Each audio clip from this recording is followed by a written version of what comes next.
একাদশ সংসদ নির্বাচনে অনিয়মের অভিযোগে ইসি ও আইনশৃঙ্খলা বাহিনীর বিরুদ্ধে অনুসন্ধান করবে দুদক। আওয়ামী লীগের কাছে গণতান্ত্রিক দলের প্রমাণ চাইলেন মঈন খান। জনরায় ছাড়া সংস্কার নয় আমির খসরু। বিদেশে পাচার হওয়া টাকা ফেরত আনতে বিশ্ব নেতাদের সহায়তা চাইলেন প্রধান উপদেষ্টা। ভ্যাট নিয়ে পিছু হটল এনবিআর। আমদানি করে বাজার নিয়ন্ত্রণের উপর জোর দিচ্ছে সরকার।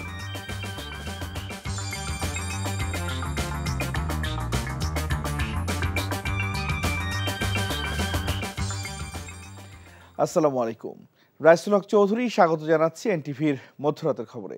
ক্রাউন সিমেন্ট শিরোনাম দেখছিলেন, এবার পুরো খবর। ক্ষমতার অপব্যবহার, জালিয়াতি ও আর্থিক লেনদেনের মাধ্যমে 2018 নির্বাচনে দিনের ভোট রাতে করার অভিযোগের অনুসন্ধান শুরু করেছে দুর্নীতি দমন কমিশন। পুলিশ, র্যাব, নির্বাচন কমিশন সহ জড়িত সবার বিরুদ্ধে অনুসন্ধান করা হবে বলে জানান দুদক মহাপরিচালক আক্তার হোসেন।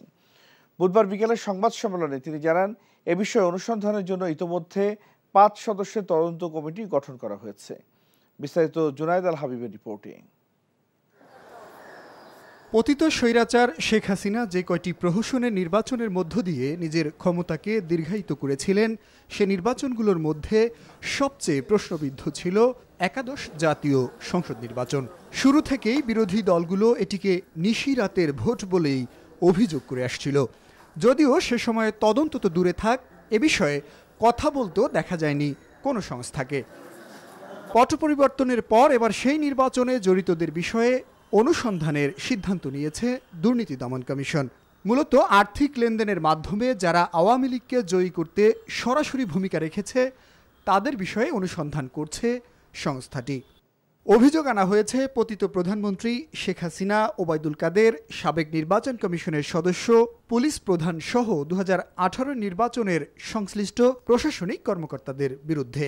দুদক বলছে, ভোটবিহীন নির্বাচন সম্পন্ন করতে তৎকালীন প্রতিরক্ষা উপদেষ্টা তারেক আহমেদ সিদ্দিক, জনপ্রশাসন উপদেষ্টা এইচ.টি. ইমাম সহ বিভাগীয় কমিশনার, জেলা প্রশাসক, রিটার্নিং কর্মকর্তাদের সাথে জড়িত ছিল আওয়ামী লীগের ওয়ার্ড পর্যায়ের নেতারাও। 2018 সালের নির্বাচন নিয়ে সবচেয়ে বেশি বিতর্ক ছিল।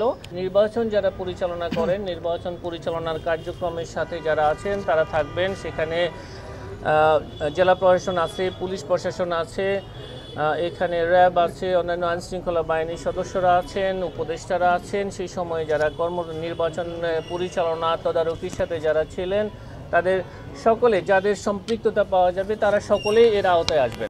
এদিন 165 কোটি টাকার সন্দেহজনক লেনদেন ও অবৈধ সম্পদ অর্জনের অভিযোগে মামলা হয়েছে সাবেক এলজিআরডি মন্ত্রী তাজুল ইসলাম ও তার স্ত্রীর বিরুদ্ধে। 139 কোটি 74 লক্ষ টাকারও বেশি লেনদেন পূর্বক তা হস্তান্তর, রূপান্তর এবং স্থানান্তর পূর্বক আয়ের উৎস আড়াল করে মানি লন্ডারিং সংক্রান্ত অপরাধ করায় তার বিরুদ্ধে সংশ্লিষ্ট আইন ও ধারায় আজ একটি মামলা রুজু হয়েছে। গ্রেফতার করা হয়েছে সালমান এফ রহমানের 1000 কোটি টাকা পাচারের সহযোগী সন্দেহে বেক্সিমকো গ্রুপের আকাশ ডিজিটাল টিভির সিইও তারেক আলমকে।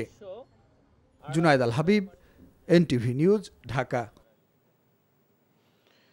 বিএনপির স্থায়ী কমিটির সদস্য ডক্টর আব্দুল মঈন খান বলেছেন, আগামী নির্বাচনে অংশ নেওয়ার আগে আওয়ামী লীগকে প্রমাণ দিতে হবে তারা গণতন্ত্রের পক্ষে, আর জনগণের ম্যান্ডেট ছাড়া কোনো সংস্কার বাস্তবায়ন করা যায় না বলে মন্তব্য করেছেন আরেক নেতা আমির খসরু মাহমুদ চৌধুরী। রাজধানীতে পৃথক অনুষ্ঠানে তারা এসব কথা বলেন। বিস্তারিত ইফতেখার রেজার রিপোর্টে। যুক্তরাজ্য বিএনপির নেতাদের সাথে নিয়ে শহীদ রাষ্ট্রপতি জিয়াউর রহমানের মাজারে শ্রদ্ধা নিবেদন শেষে গণমাধ্যমে কথা বলেন ডক্টর মঈন খান। বলেন, আওয়ামী লীগ দেশের মানুষের সাথে বেইমানি করেছে। টাইম ম্যাগাজিন, বিশ্বের 100 বছরের পুরনো নামি দামি নিউজ ম্যাগাজিন, তারা বলেছে আওয়ামী লীগ সরকার বাংলাদেশে বাকশাল 2 কায়েম করেছে। কাজেই তারা নির্বাচন আগামীতে করবে কি করবে না সেটা তো প্রশ্ন নয়। প্রশ্ন হচ্ছে আগে আওয়ামী লীগ সত্যিকার অর্থে তারা গণতন্ত্রে বিশ্বাস করে কিনা তার পরীক্ষা আগে আজকে বাংলাদেশে 18 কোটি মানুষের সামনে।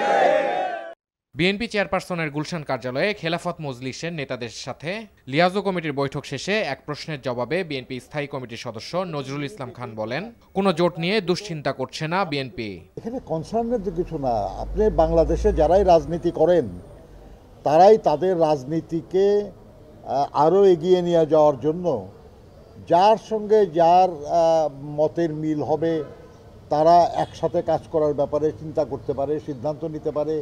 এদের নিয়ে কারো কোনো দুশ্চিন্তা থাকার তো কোনো কারণ নাই। এক সময় একজন এক দল আরেক দলের বিরোধিতা করেছে, সমালোচনা করেছে, আবার আন্দোলনের এক পর্যায়ে তারা একমত হয়েছে, এটাতে অস্বাভাবিক আর কি আছে। জাতীয় প্রেস ক্লাবে যুক্তরাষ্ট্র বিএনপি আয়োজিত এক আলোচনা সভায় আমির খসরু মাহমুদ চৌধুরী বলেন, জনগণের ম্যান্ডেট ছাড়া কোনো সংস্কার বাস্তবায়ন করা যায় না। 5 জন বসেই দেশের করণীয় ঠিক করার কোনো সুযোগ নেই। আপনারা যদি মনে করেন আপনাদের বিশেষ বিশেষ কোনো পরিবর্তনে আপনারা আগ্রহী, আপনাদের ইচ্ছা আছে, আপনাকে কিন্তু জনগণের থেকে সেই ম্যান্ডেটটা আনতে হবে। সেই ম্যান্ডেট এনে সংসদে আনতে হবে, সংসদে আলোচনা হবে, তর্ক হবে, বিতর্ক হবে, আইনে পরিণত হবে। এইটাই নিয়ম, এর বাইরে কিছু করার সুযোগ নেই। কিন্তু আমরা 5 জন ওয়াইজ মানুষ বসে বাংলাদেশের ভবিষ্যৎ নির্ধারণ করতে পারবো না। গণতান্ত্রিক প্রক্রিয়া থাকলে দেশ গভীর সংকটে পড়তো না উল্লেখ করে বিএনপির এই নেতা বলেন, শেখ হাসিনা সরকারের পতনের আন্দোলনে প্রবাসীদের অবদান খুবই গুরুত্বপূর্ণ। Iftekhar Reza, NTV news, Dhaka. বিদেশে পাচার হওয়া হাজার হাজার কোটি টাকা ফেরত আনতে বিশ্ব নেতাদের সহায়তা চেয়েছেন প্রধান উপদেষ্টা ডক্টর মোহাম্মদ ইউনূস। সুইজারল্যান্ডের দাভোসে ওয়ার্ল্ড ইকোনমিক ফোরামে বিশ্বের বিভিন্ন নেতাদের সাথে সাক্ষাতে এই সহযোগিতা চান তিনি। বলেন, পাচার হওয়া টাকা ফেরত আনতে সরকার সম্পদ পুনরুদ্ধার কমিটি এবং বাংলাদেশ ব্যাংকের গভর্নর নেতৃত্বে একটি টাস্ক ফোর্স গঠন করেছে। বৈঠকে বাংলাদেশের অন্তর্বর্তী সরকারের সংস্কার পরিকল্পনা এবং আগামী সাধারণ নির্বাচনের পরিকল্পনা সম্পর্কে বিশ্ব নেতাদের অবহিত করা হয়েছে। রিপোর্টে আরও জানাচ্ছেন নাহিদ প্রিন্স। সুইজারল্যান্ডের দাভোসে ওয়ার্ল্ড ইকোনমি ফোরামের দ্বিতীয় দিনের বৈঠকে বিদেশে পাচার হওয়া হাজার কোটি টাকা ফিরিয়ে আনা, আগামী নির্বাচনের পরিকল্পনা ও দ্রুত রোহিঙ্গা সংকট সমাধান সহ নানা বিষয় নিয়ে বিশ্ব নেতাদের সঙ্গে আলোচনা করেছেন অন্তর্বর্তী সরকারের প্রধান উপদেষ্টা ডক্টর মোহাম্মদ ইউনূস। আলোচনায় বিশ্বের বিভিন্ন নেতাদের পাশাপাশি জাতিসংঘের মহাসচিব আন্তোনিও গুতেরেস, জলবায়ু পরিবর্তন বিষয়ক সাবেক মার্কিন বিশেষ দূত জন কেরি এবং সাবেক ব্রিটিশ প্রধানমন্ত্রী টনি ব্লেয়ারের সঙ্গে সাক্ষাৎ করেন তিনি। দুর্নীতিমুক্ত বাংলাদেশ গড়তে অন্তর্বর্তী সরকারের প্রচেষ্টার কথা তুলে ধরে প্রধান উপদেষ্টা জার্মান মন্ত্রীকে বলেন, নতুন বাংলাদেশের কথা নিয়ে আলোচনা হলে পরিচ্ছন্ন বাংলাদেশের কথা আসে।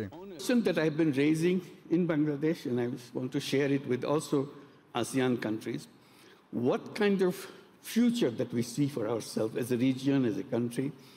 Do we follow the same footsteps that the West has done as a success and same development paradigm that we have learned? And I'm always saying, no, that's not the way we should do. We should create our own.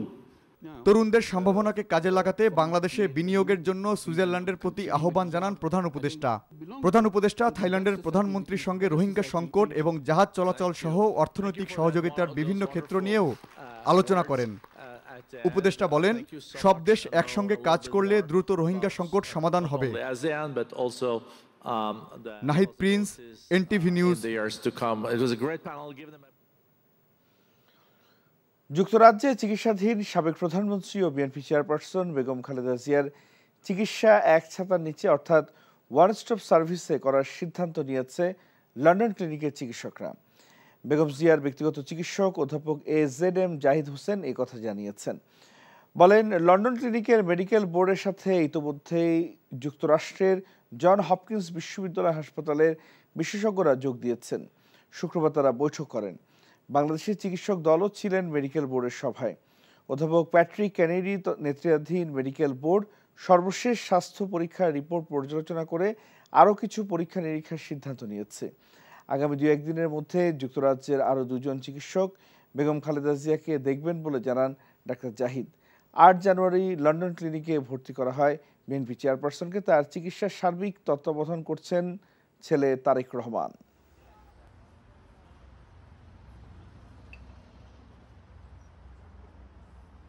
ওনার চিকিৎসার ব্যাপারে আমাদের যে পদ্ধতি, অর্থাৎ উনি তো এখন ওষুধ দিয়ে চিকিৎসা চলছে লিভারের জন্য, কিডনির জন্য, হার্টের জন্য, ডায়াবেটিস, প্রেশার, রিউমাটয়েড আর্থ্রাইটিস প্রত্যেকটির জন্য।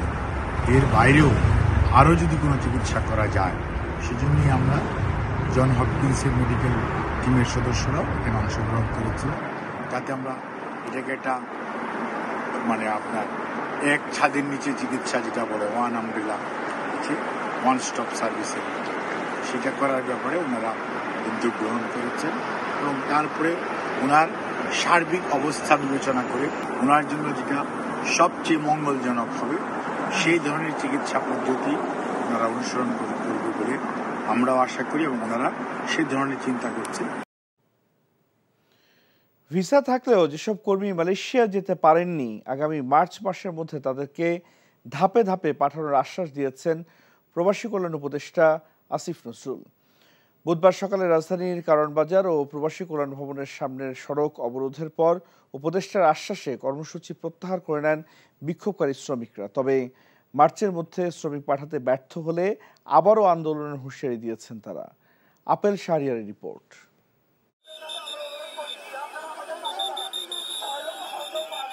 রাজধানীর কারওয়ান সার্ক ফোয়ারার মোড়ে অবস্থান নেন মালয়েশিয়া যেতে না পারা শ্রমিকরা।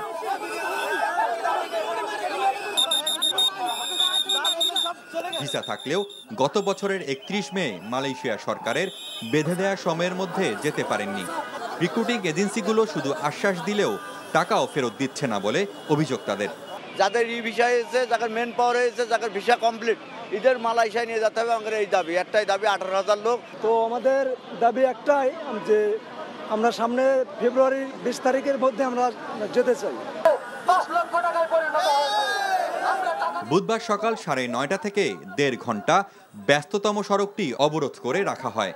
পরে বিক্ষোভ মিছিল নিয়ে তারা যান প্রবাসী কল্যাণ মন্ত্রণালয়ের সামনে। এ সময় তাদের একটি প্রতিনিধি দল দেখা করেন উপদেষ্টা ডক্টর আসিফ নজরুলের সঙ্গে, আশ্বাস দেন সমস্যা সমাধানের।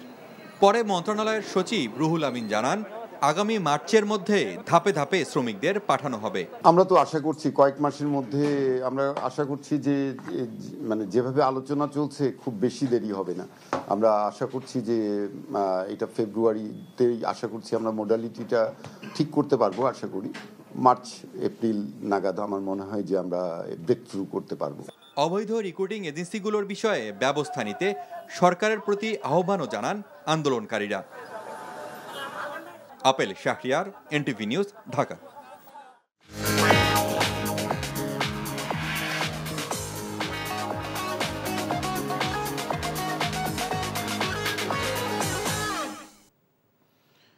নগদ নিবেদিত অর্থনীতির খবর।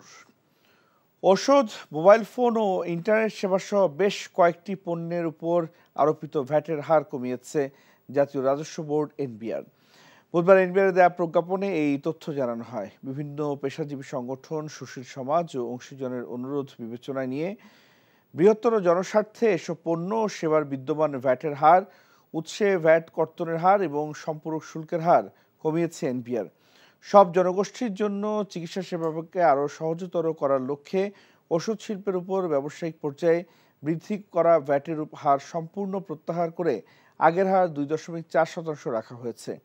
এছাড়া দেশে চলমান ডিজিটাইজেশন কার্যক্রম অব্যাহত রাখতে মোবাইল ফোনের সিম অথবা রিম কার্ড ব্যবহারের মাধ্যমে প্রদত্ত সেবার বাড়তি শুল্ক সম্পূর্ণ প্রত্যাহার করা হয়েছে। দেশে খাদ্য পরিস্থিতি সন্তোষজনক হলেও বাজারে তার প্রতিফলন নেই। তাই আমদানি করে বাজার নিয়ন্ত্রণের উপর সরকার জোর দিচ্ছে বলে জানিয়েছেন অর্থ উপদেষ্টা ডক্টর সালেউদ্দিন আহমেদ। বুধবার দুপুরে সচিবালয়ে খাদ্য পরিধারণ ও মূল্যায়ন কমিটি এফপিএমসির সভা শেষে এসব বলেন তিনি। কিছু পণ্যে ভ্যাট বাড়ানোর সাথে মহার্ঘ ভাতার অর্থসংস্থান বা আইএমএফের পরামর্শ দেওয়ার কোনো সম্পর্ক নেই বলেও জানান উপদেষ্টা। আর চালের বাজারে অস্থিরতা কিছুটা কমেছে দাবি করে যে কোনো পরিস্থিতি মোকাবেলায় সরকার প্রস্তুত আছে বলেও জানিয়েছেন খাদ্য উপদেষ্টা আলী ইমাম মজুমদার। রিপোর্ট করছেন রুকনউদ্দিন। অকাল বন্যার কারণে সরকারের লক্ষ্য অনুযায়ী আউশ ও আমন ধান সংগ্রহ করা যায়নি। সামনে বড় মৌসুম হলেও লক্ষ্য পূরণ নিয়ে সন্দিহান খোদ মন্ত্রণালয়। তাই G2G ও আন্তর্জাতিক দরপত্রের মাধ্যমে ভারত, পাকিস্তান সহ বিভিন্ন দেশ থেকে চাল আমদানি করে ঘাটতি মেটাতে পদক্ষেপ নিয়েছে সরকার। বুধবার সচিবালয়ে খাদ্য পরিধারণ ও মূল্যায়ন কমিটির সভা শেষে এসব জানান অর্থ উপদেষ্টা। বলেন, বাজার নিয়ন্ত্রণ ও ব্যবসায়ীদের কারসাজি ঠেকাতে মজুদ বাড়ানোর ওপর জোর দিয়েছে সরকার। সরকারের খাদ্যের গুদামে যদি খাদ্য মজুদ না থাকে, প্রাইভেট সেক্টর যারা আছে তারা একটা সুযোগ পায়, তারা নানা রকম ম্যানিপুলেট করতে চেষ্টা করে। তখন আমরা সাথে সাথে OMS এর মাধ্যমে বা অন্য মেকানিজমের মাধ্যমে বাইরে বিক্রি করি। এ সময় সাংবাদিকদের প্রশ্ন ছিল, কিছু পণ্যে ভ্যাট বাড়ানোর সাথে মহার্ঘ ভাতার অর্থ সংস্থানের কোনো সম্পর্ক আছে কিনা। কোনো সম্পর্ক নাই। মহার্ঘ ভাতা আমরা যদি দিই সেটা আলাদা হিসাব করো। ভ্যাটটা বাড়ানো হয়েছে, অনেকে ভাবে যে ভ্যাটটা IMF বলেছে। আপনি, আমার কাছে তো ফিগার আছে প্রচুর, সেগুলো সব। বাংলাদেশ হলো সবচেয়ে লোয়েস্ট ট্যাক্স পেইং নেশন। খাবেন 600-700 টাকা, 20 টাকা আপনি দেবেন না ভ্যাট। এত কম ট্যাক্স দিয়ে আপনি কিভাবে চান যে সব কিছু দেবো আপনাদের? এটা কিন্তু আপনার এক্সপেক্ট করা ঠিক হয় না। এখন দেশে 9 লাখ টন চাল ও 3 লাখ টন গমের মজুদ আছে বলে জানান খাদ্য উপদেষ্টা। বলেন, চাল ও গম মিলিয়ে আরো 10 লাখ টন আমদানি নিশ্চিত করা হয়েছে। আমাদের প্রায় 25 লক্ষ টন বড় উৎপাদন, 25 লক্ষ টন বড় চাল উৎপাদন হয়। আমরা ওটার উপর নির্ভর করছি এবং ওটাকে গুরুত্ব দিচ্ছি আর কি। এবং অ্যাজ ওয়েল এজ আমাদের সকল যে কোনো ধরনের পরিস্থিতির জন্য আমরা প্রস্তুতিও আছে। দাম কিন্তু এখন বাড়ছে না, মাঝে বেড়েছিল, এখন কিন্তু ক্রমান্বয়ে কমছে। আরও যদি কমে আমি খুশি হব, কিন্তু আপনার একটা জিনিস ভাবতে হবে, কৃষকের কথা ভাবতে হবে, তার উৎপাদন বেড়ে ক্রমান্বয়ে বাড়ছে সেটাও ভাবতে হবে। ইতোমধ্যেই মিয়ানমার থেকে 1 লাখ মেট্রিক টন চাল আমদানির চুক্তি হয়েছে এবং ভিয়েতনাম থেকেও সরকার 1 লাখ মেট্রিক টন চাল আনতে চায় বলে জানান খাদ্য উপদেষ্টা। Rokonuddin, NTV news, Dhaka. জুলাই আগস্ট হত্যার ঘটনায় মানবতাবিরোধী অপরাধের বিচার আন্তর্জাতিক অপরাধ ট্রাইব্যুনালে হতে কোনো বাধা নেই। ট্রাইব্যুনালে বিচারে এখতিয়ার চ্যালেঞ্জ করে গ্রেপ্তার হওয়া আসামি NTMC সাবেক মহাপরিচালক অবসরপ্রাপ্ত মেজর জেনারেল জিয়াউল আহসানের করা আবেদন আজ খারিজ করে দিয়েছে আন্তর্জাতিক অপরাধ ট্রাইব্যুনাল। একই সঙ্গে জিয়াউল আহসানকে মামলা থেকে অব্যাহতি দেওয়ার আবেদনটিও খারিজ করা হয়েছে। পরে সাংবাদিকদের চিফ প্রসিকিউটর বলেন, ট্রাইব্যুনালের আদেশ থাকা সত্ত্বেও জুলাই আগস্ট হত্যার বিচার কাজ প্রভাবিত করতে বিদেশে বসে সাবেক প্রধানমন্ত্রী শেখ হাসিনা এখনও বিদ্বেষপূর্ণ বক্তব্য দিচ্ছেন। এ বিষয়ে প্রয়োজনীয় ব্যবস্থা নেওয়া হবে। শুরু হতে যাচ্ছে বিশ্বব্যাপী 75টিরও বেশি দেশে প্রচারিত জনপ্রিয় অনুষ্ঠান ফ্যামিলি ফিউডের বাংলাদেশি সংস্করণ। জনপ্রিয় এই অনুষ্ঠানটি আগামী 27 জানুয়ারি থেকে সম্প্রচারিত হতে যাচ্ছে দেশের জনপ্রিয় বেসরকারি টেলিভিশন NTV-তে। প্রতি সোমবার রাত 9:30টায় সম্প্রচারিত হবে বিশ্বনন্দিত এই অনুষ্ঠানের বাংলাদেশি সংস্করণ। রাজধানীর একটি হোটেলে সংবাদ সম্মেলনে এসব তথ্য জানায় আয়োজক প্রতিষ্ঠান বঙ্গ। সাদরিনা খন্দকার জানাচ্ছেন বিস্তারিত।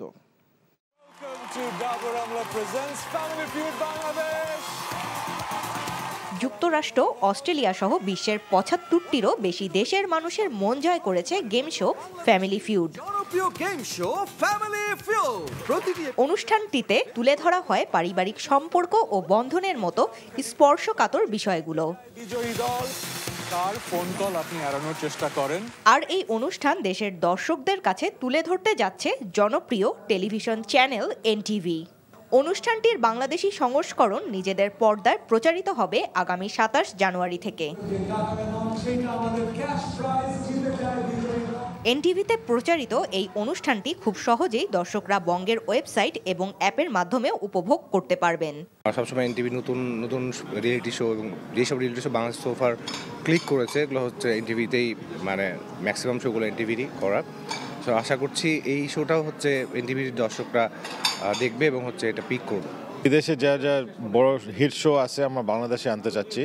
আমার মনে হয় যে এই ধরনের শো বাংলাদেশে অনেক কাজ করবে, আর আমাদের অডিয়েন্সটা চাচ্ছে যে এই হাই কোয়ালিটি শো দেখতে। আর দর্শকদের জন্য এরকম একটি অনুষ্ঠানের সম্প্রচার সহযোগী হতে পেরে উচ্ছ্বাস প্রকাশ করেন NTV-র ব্যবস্থাপনা পরিচালক Ashfaq Uddin আহমেদও। We are really very glad to be with them. আপনারা জানেন যে NTV বাংলাদেশের ইতিহাসে রিয়েলিটি শোর এক অনন্য ফিউচার আছে। আমাদের অনেকগুলো NTV-র যে রিয়েলিটি শোগুলো আছে তা নিয়ে দর্শক শ্রোতারা এখনও মুখে মুখে কথা বলে। এরকম গ্লোবালি অনুষ্ঠান ফ্যামিলি ফিউডের মতো আমাদের বাংলাদেশে প্রচারিত হচ্ছে। আমরা বঙ্গর সাথে বঙ্গ এই ফ্র্যাঞ্চাইজি নিয়ে এসেছে বাংলাদেশে। তো আমরা চাই এরকম গ্লোবাল প্রোগ্রাম আরও আসুক বাংলাদেশে, আমাদের টিভি ইন্ডাস্ট্রি সমাদৃত হোক। And we are really very hopeful আমাদের এই কন্টেন্টের ব্যাপারে, ফ্যামিলি ফিউডের ব্যাপারে আমরা অনেক আশাবাদী। ডাবরের পরিবেশনায় অনুষ্ঠানটি সঞ্চালনা করেন জনপ্রিয় সঙ্গীতশিল্পী ও অভিনেতা তাহসান খান। অনুষ্ঠানটি মোট ২৪ পর্বে সাজানো হয়েছে। মোট ৩ রাউন্ডে প্রতি পর্বে ২টি পরিবার মুখোমুখি হবে এই অনুষ্ঠানে। সাদরিনা খন্দকার, এনটিভি নিউজ, ঢাকা। প্রবাসের খবর। বিএনপির প্রতিষ্ঠাতা শহীদ রাষ্ট্রপতি জিয়াউর রহমান বেঁচে থাকলে বাংলাদেশ এমন একটি স্বয়ংসম্পূর্ণ দেশে পরিণত হতো যেখানে কাউকে শ্রমিক ভিসায় বিদেশ যেতে হতো না বলে মন্তব্য করেছেন বিএনপি মালয়েশিয়ার সিনিয়র নেতা দাতো শ্রী শহীদুল্লাহ শহীদ। মালয়েশিয়া থেকে এনটিভির স্টাফ করেসপন্ডেন্ট কায়সার হামিদ হান্নান জানান, কুয়ালালামপুরের একটি রেস্টুরেন্টে রাষ্ট্রপতি জিয়াউর রহমানের ৮৯তম জন্মবার্ষিকী উপলক্ষে আয়োজিত এক আলোচনার সভায় সভাপতির বক্তব্য তিনি এই মন্তব্য করেন।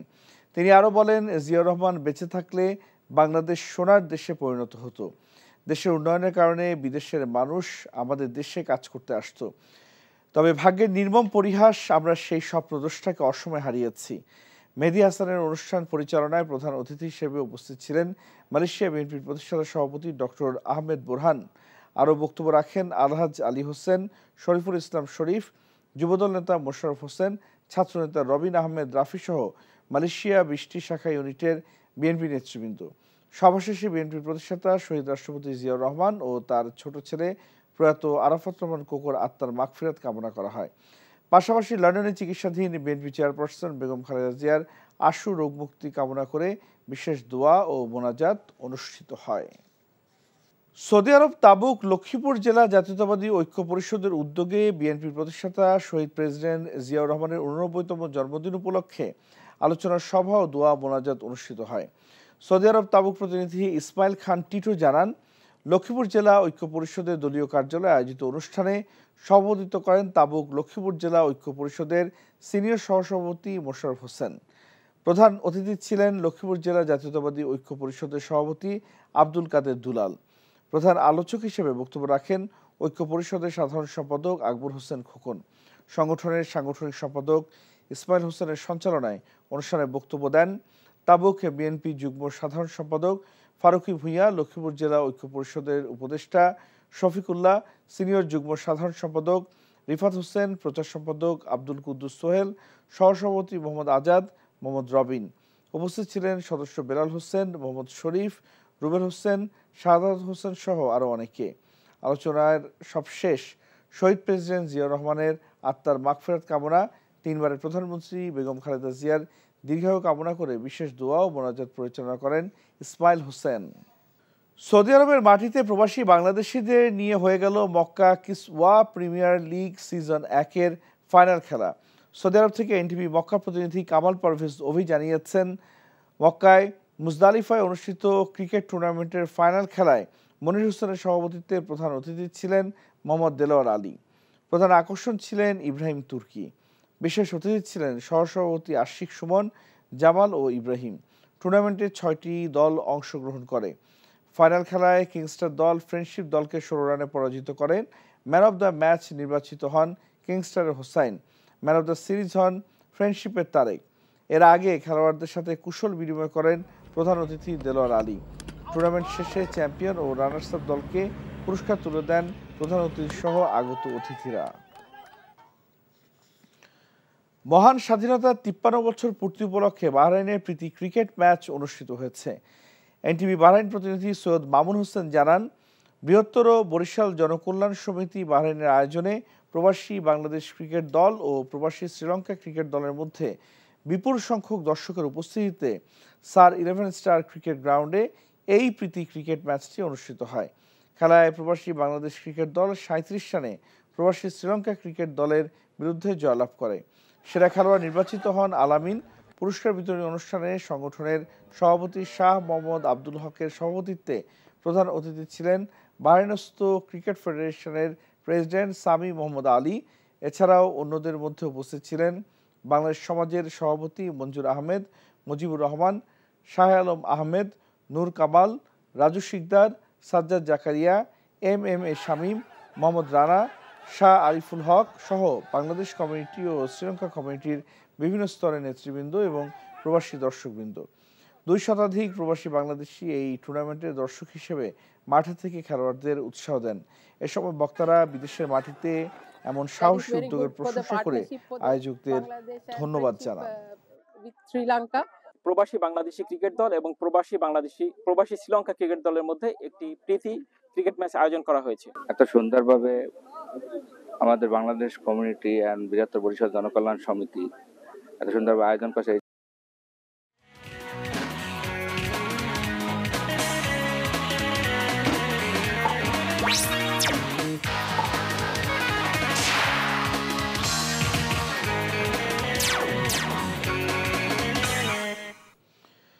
স্পানি প্রিমিয়াম টি খেলার খবর। বিপিএলে এবারের আসরে সমালোচনা যেন থামছেই না। পারিশ্রমিক বিতর্কের পর এবার স্পট ফিক্সিং এর সন্দেহ, তবে অন্যায় করে পার পাওয়ার সুযোগ নেই। সন্দেহজনক সবকিছুই নজরদারিতে রাখছেন সংশ্লিষ্টরা, এমনটা জানিয়েছেন বিসিবি পরিচালক ইফতেখার রহমান মিঠু। এদিকে নতুন করে হোটেল বিলের চেক বাউন্সের অভিযোগ উঠেছে রাজশাহীর বিরুদ্ধে। মমিনুর রিপনের রিপোর্ট। এবারের বিপিএল এর সবচেয়ে বেশি এগিয়ে দুর্বার রাজশাহী, তবে মাঠের পারফরমেন্সে নয় 22 গজের বাইরে সবচেয়ে বেশি সমালোচিত নতুন এই ফ্র্যাঞ্চাইজিটি। সবশেষ চট্টগ্রামে হোটেল বিলের চেক বাউন্সের অভিযোগ উঠেছে তাদের বিরুদ্ধে। এর আগে পারিশ্রমিকের দাবিতে ক্রিকেটারদের অনুশীলন বয়কট করায় বেশ বিতর্কিত হয়ে ওঠে ফ্র্যাঞ্চাইজিটি। হুমকি ছিল ম্যাচ বয়কটেরও। এটা খুবই আনফরচুনেট একটা বিতর্ক আমি শুনলাম। আমি নিজেই জানি না কেন বিতর্ক উঠেছে। প্লেয়ারদের পেমেন্ট প্রবলেম হয় নাই। হ্যাঁ, একটা জিনিস হয়তো আমাদের ম্যানেজমেন্টে একটু সমস্যা আমাদের আছে, এটা আমি স্বীকার করি। এক্সপিরিয়েন্স মানুষ নাই আমাদের সাথে, আমরা নিজেরা অনেক কিছু জানি না, নিয়মও জানি না, কিভাবে করতে হয় সেটাও জানি না। এদিকে এবারের বিপিএল এ স্পট ফিক্সিং এর সন্দেহটা বাড়িয়ে চলেছেন বোলাররা। দৃষ্টিকটু ওয়াইড নো বল, 5 রানের ওয়াইড, একাদশ সাজানো, কিছু কিছু সময় ব্যাটারদের আচরণে ফিক্সিং এর সন্দেহটা বেড়েই চলেছে। বিসিবি বলছে সবকিছুই নজরে রাখছেন সংশ্লিষ্টরা। যা যা উঠেছে এটা তো সন্দেহের বেসিসে হচ্ছে। আমাদের এনাফ কম্পিটেন্ট লোক আছে যেটা যখন তারা রিপোর্ট বানাবে, whether it's intention not intention, এটা আকসু যখন রিপোর্ট দিবে তখন বুঝতে পারবো। কিন্তু আমরাও কনসার্ন এটা নিয়ে। অন্যদিকে বিসিবির গঠনতন্ত্র সংস্কার নিয়ে প্রথম বিভাগ লিগ বয়কট করেছে ঢাকার ক্লাবগুলো। শনিবার অনুষ্ঠিত হতে যাওয়া বোর্ড সভায় এই সংকট কেটে যাবে বলে আশাবাদী বিসিবির এই পরিচালক। দেশের ক্রিকেটের জন্য এটার রেজুলেশন করা, সলভ করা অতীব জরুরি। ক্লাব ক্রিকেট ছাড়া আপনি আমাদের যে সারা বাংলাদেশের প্লেয়াররা উপরে উঠে আসে, এই যে বাংলাদেশ রিপ্রেজেন্ট করে, এইগুলি কিন্তু এই চ্যানেল দিয়ে আসে। সুতরাং আমাদের ক্রিকেটের বৃহত্তর স্বার্থে খুব কুইকলি সলভ করা উচিত। আমার মনে হয় এটা প্রেসিডেন্ট সাহেবও বুঝেছেন, এই জন্য এই আমাদের মিটিংটা ডেকেছে। Mominur Ripon, NTV news, Dhaka.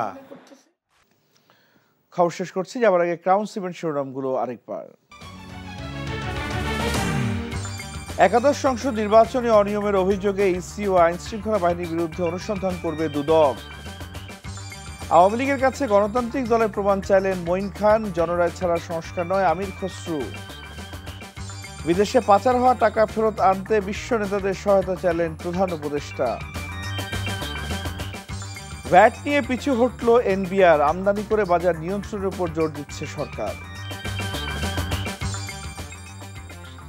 এই ছিল মধ্যরাতের খবরে। এই খবরের ভিডিও আপডেট জানতে ভিজিট করুন এনটিভি অনলাইন www.ntv.com। এছাড়াও এনটিভি জনপ্রিয় সব অনুষ্ঠান ও খবরের আপডেট জানতে ভিজিট করুন আমাদের ইউটিউব ও ভেরিফাইড ফেসবুক পেজ। সকাল 7:30 সকালের খবর দেখার আমন্ত্রণ রইল। ধন্যবাদ সবাইকে।